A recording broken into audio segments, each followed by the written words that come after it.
Revoke Article 50 petition calling for Brexit to be cancelled hits 4 million signatures. Here's a summary of the article. An online petition calling on the government to revoke Article 50 and cancel Brexit has attracted more than 4 million signatures. The petition, started in late February, is currently the second most popular submitted to the Parliament website and has the highest rate of sign-ups on record, according to the official Petitions Committee. The official website has crashed numerous times since the petition leapt in popularity on Wednesday following Theresa May's appeal to the British people to support her as she demanded MPs back her deal. As the petition attracted attention, conspiracy theories arose suggesting that a small proportion of signatures from addresses listed as overseas meant that the petition had been hijacked by bots.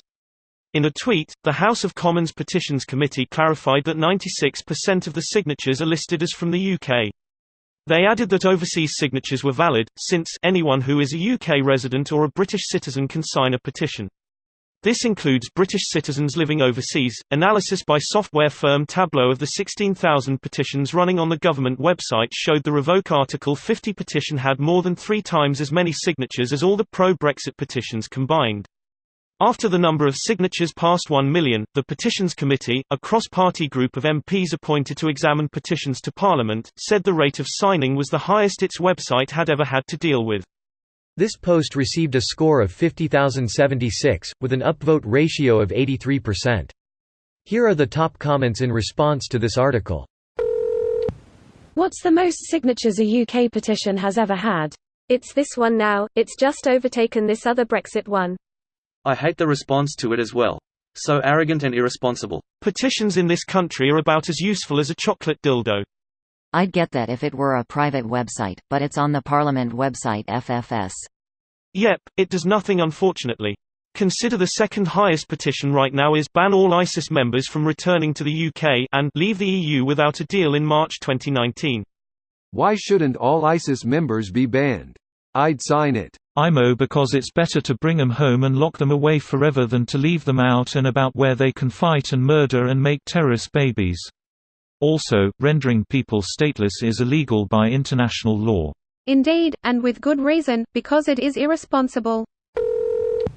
1 mil per day, nice. I wonder where it will stop, but 4 mil is already a really huge crowd.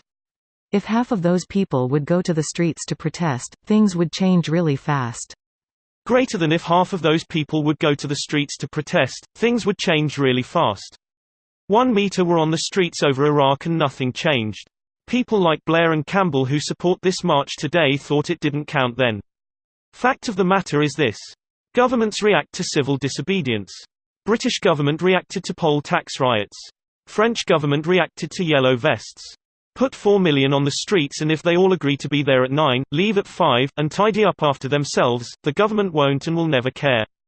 True and super short-sighted on the government's part because that's like ignoring your kid's requests if it nicely asks but giving in instantly when it has a temper tantrum. Maybe protesters could form a ring around whatever parking structure holds Parliament members' vehicles. Nobody leaves until they sort their shit out. If May has to walk any long distance, she'll rust up like the Tin Man and need a bit of oil before she can move again. Wouldn't work. For one, most don't drive in. More to the point, there's tunnels connecting Parliament to Portcullis House across the road as well as said tunnels leading directly into Westminster Tube Station. I would hazard a guess there's likely another emergency way out. I guess that's what happens when you elect a bunch of mole people into office. Time to bring back the crab people. It was a bit messy being afraid of their claws all the time, but at least they did not build those damn tunnels everywhere. This video was automatically created by Reddit to speech. The article and comments in this video were selected from Reddit according to their upvotes, and any paraphrasing was performed by smmry.com, without any human intervention.